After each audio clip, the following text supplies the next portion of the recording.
নমস্কার, সৌভিক দাস বলছিলাম। আশা করি সবাই ভালো আছেন।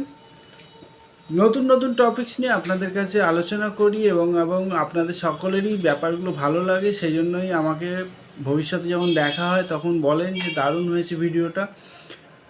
তো আজকে আলোচনা করে নেবো অ্যাক্টিভ ইনকাম আর প্যাসিভ ইনকাম এই সাবজেক্টটার উপরে।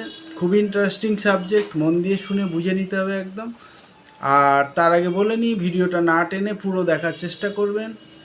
যদি ভালো লাগে অবশ্যই ফলো করবেন, যাতে করে নতুন নতুন টপিকস আপনাদের সামনে নিয়ে আসতে পারি। এবং ভালো লাগলে অবশ্যই কমেন্ট করে জানাবেন যে কেমন লাগলো, এবং শেয়ার করতে ভুলবেন না। Thank you.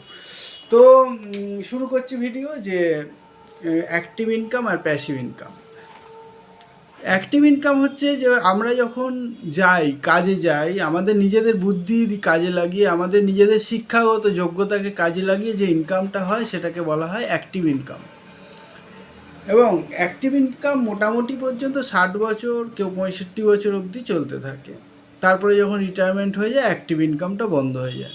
R passive income মানে হচ্ছে যে আমি একটা ফ্ল্যাট কিনলাম, ফ্ল্যাটটাকে ভাড়া দিয়ে দিলাম, কি আমি একটা জমি কিনলাম, জমি থেকে একটা অটোমেটিক্যালি ফসল উঠছে, ফসলটাকে বাজারে বিক্রি করে ইনকাম হলো।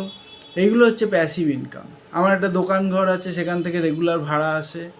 Side by side passive income আমরা নিজেরা গ্রো করতে পারি। আমাদের এলআইসিতে এমন প্ল্যান আছে যেগুলোতে প্যাসিভ ইনকাম গ্রো হয়, মানে এককালীন কিছু টাকা জমা দিয়ে দিলাম এলআইসিতে, 10 লাখ, 5 লাখ, 2.5 লাখ, যেরকম আপনার বাজেট আছে, এবং প্রতি মাসে কি প্রতি বছরে অটোমেটিক আপনার কাছে সেই ইনকামটা আসতে থাকবে।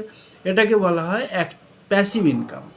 সো বোঝা গেছে আশা করি অ্যাক্টিভ ইনকাম আর প্যাসিভ ইনকাম। তো আমাদের যখন বয়স আছে অ্যাক্টিভ ইনকাম তো অবশ্যই করব।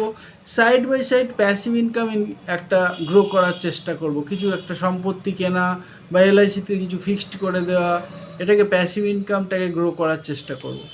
আশা করি ভালো লেগেছে, সাবজেক্টটা বুঝতে পেরেছেন। থ্যাংক ইউ সবাইকে, ভালো থাকবেন।